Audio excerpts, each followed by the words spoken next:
Good morning, students. A very warm welcome to all of you in the today's class of business budgeting. We are discussing the project planning and feasibility study, which is very important in terms of planning for a project when we are looking for cost effectiveness and enhancing our profitabilities.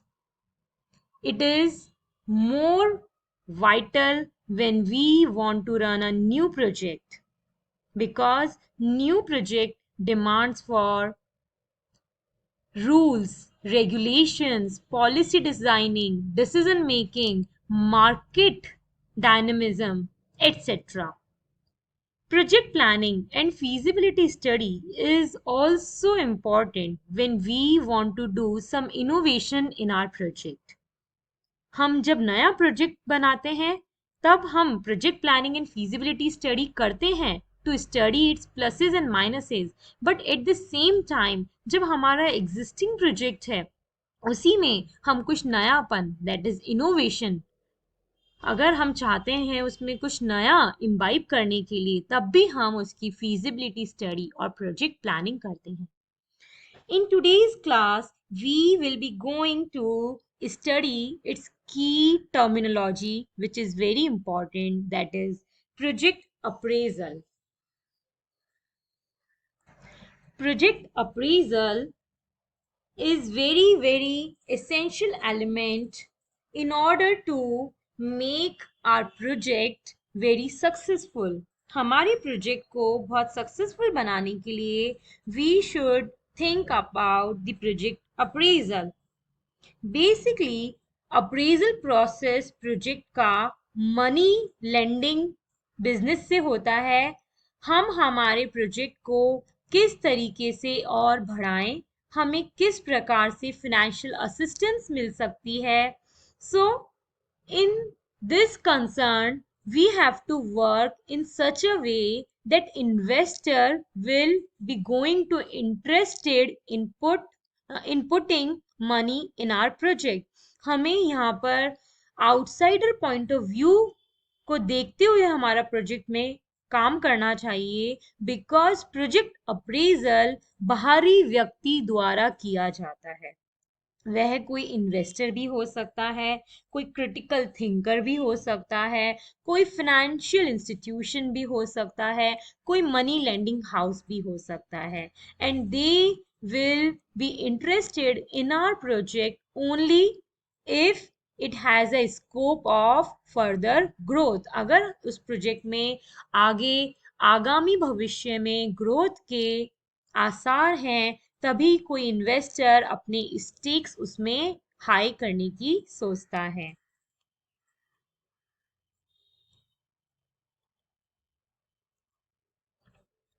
So, project appraisal is a process of detailed examination of several aspects of a given project before recommending the same. हमने यहाँ पे बोला कि एक ऐसा process है जहाँ पे हम उस प्रोजेक्ट से रिलेटेड हर पहलुओं को एग्जामिन करते हैं. डिटेल एग्जामिनेशन जैसे कौन कौन से पहलू, the type of work in the project, the future demand of this kind of project production, इसकी क्या डिमांड है, technology they are using, the market forces, इस पे मार्केट की क्या संरचना है, availability of funds to them, their goal and vision, जो प्रोजेक्ट है उसका मैनेजमेंट कैसा है.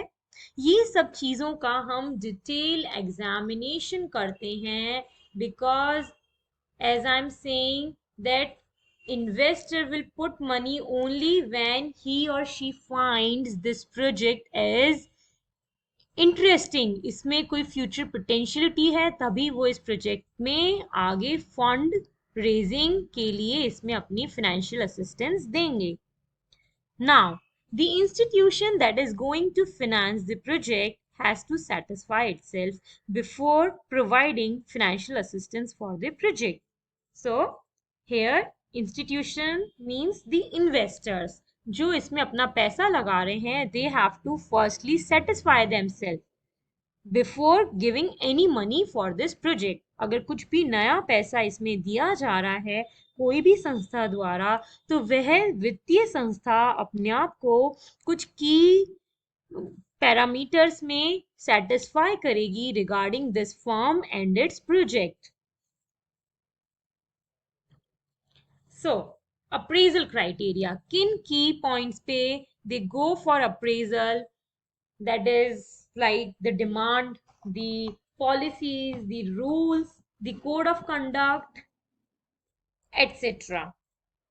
So the people or the institution who seek for investing in project and go for project appraisal, जो संस्थाएं जो कि इस प्रोजेक्ट में कुछ देखती हैं अच्छा पॉजिटिव और उसमें इन्वेस्ट करना चाहती हैं अलग अलग स्टेजेस पे, दोज इंस्टीट्यूशंस में बी द प्रमोटर्स जो उसको प्रमोट करना चाहते हैं, द फाइनेंशियल इंस्टीट्यूशंस वित्तीय संस्थाएं जो मनी लैंडिंग करती हैं, इन्वेस्टर्स कोई भी ऐसा निवेशक जो सोचता है कि फ्यूचर में मैं इसमें से रिटर्न अर्न कर सकता हूँ, and any regulatory bodies. These are the clearing houses जो टेक्निकल असिस्टेंस अपनी देते हैं for these appraisal. So basically हम यहाँ पे क्या देख रहे हैं, the financial commitment being given by the promoters, the institutions, investors and regulatory authorities. Now, forms of appraisal.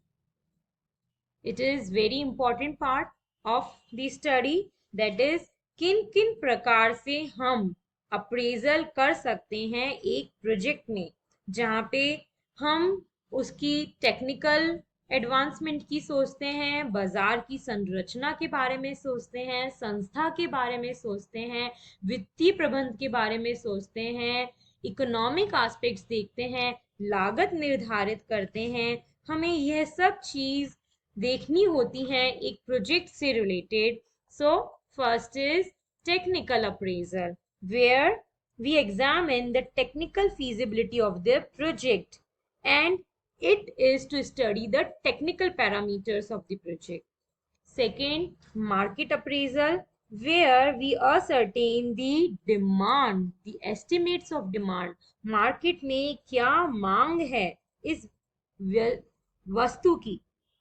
Then organizational appraisal, where we are looking for the strengths, weaknesses, opportunities and threats of this organization. इस organization के plus and minus क्या क्या हैं.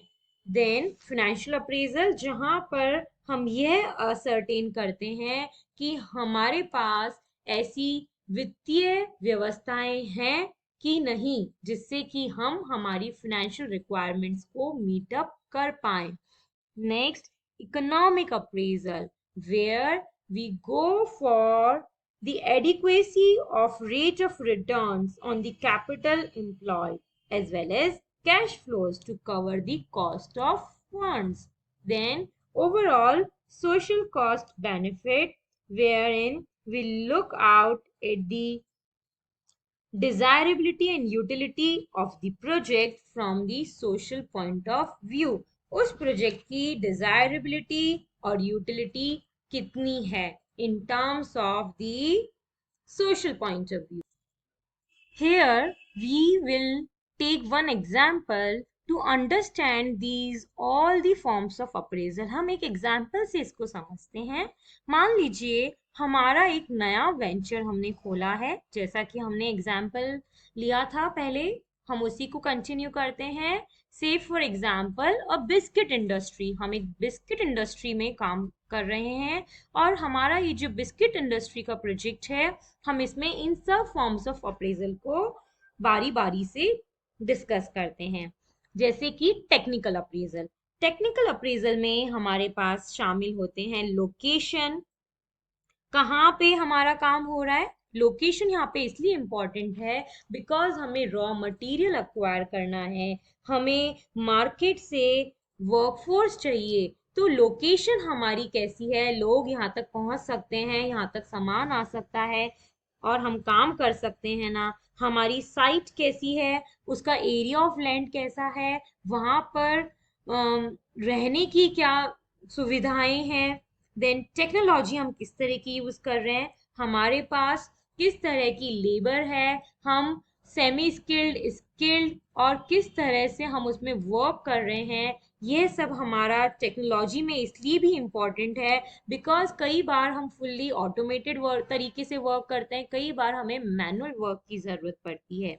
Layout, इसमें हमारा layout भी आता है कि हम कितना कंफर्ट और से लेबर को कितना कंफर्ट प्रोवाइड कर रहे हैं, प्लस किस तरह के इक्विपमेंट्स एंड फैसिलिटीज हम उनको दे रहे हैं, हम किस तरह का प्रोडक्ट मिक्स उस प्रोजेक्ट में हमारा लग रहा है, मतलब हम कितने तरह के प्रोडक्ट लाइंस को वहां पे प्रोड्यूस कर रहे हैं, like biscuit A, biscuit B, biscuit C, different types of biscuit we are producing and so on.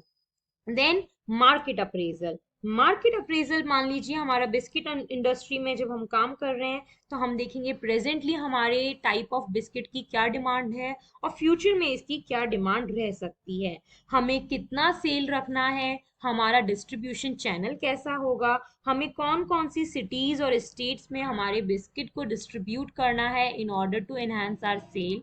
Then next is organisational approach, यहाँ पे हम बिस्किट इंडस्ट्री में क्या क्या देख सकते हैं कि हमारी स्ट्रेंथ क्या है, क्वालिटी हम किस तरह का यूज कर रहे हैं, द टेस्ट, हमारी जो मैन पावर है वो किस तरह की है, हमारा वर्क सेटअप कैसा है। देन फिनेंशियल अप्रेजल, हमारे पास हमारी इंडस्ट्री में लगाने के लिए कौन कौन से वित्तीय संस्थाएं इंटरेस्टेड हैं, उनके लिए हम क्या पॉलिसीज रख रहे हैं जिससे कि हमारी मार्केट कैपिटल वर्थ अच्छी हो और वो हमारे में हमारे हमारे लिए पैसा लगाने में इंटरेस्टेड हो।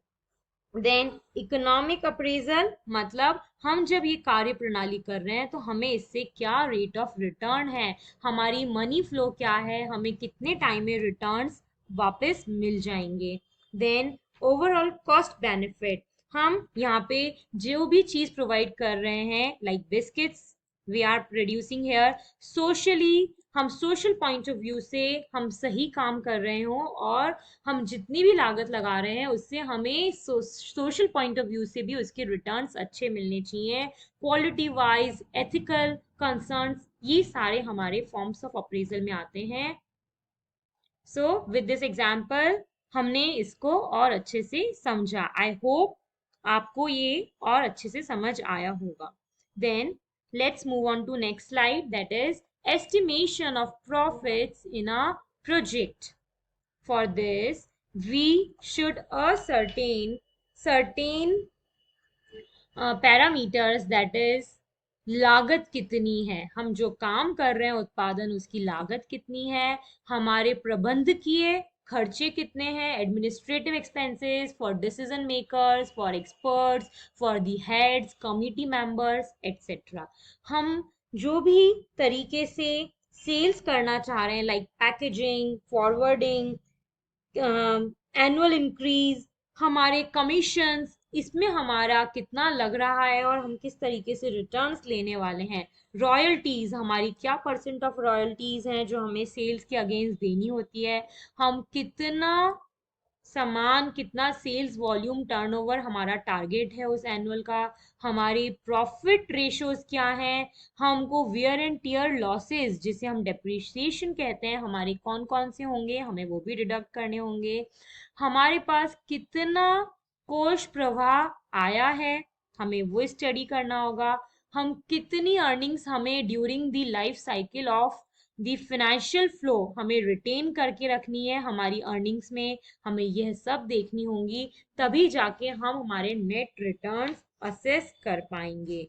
And other factors are also included in this like provision for taxation, the profit and loss account, the preliminary expenses, the return of accounts, operating profits, etc. So much students, this is a very important topic in terms of how to go for appraisal of a project. So today we have discussed the project appraisal and its important types. Thank you.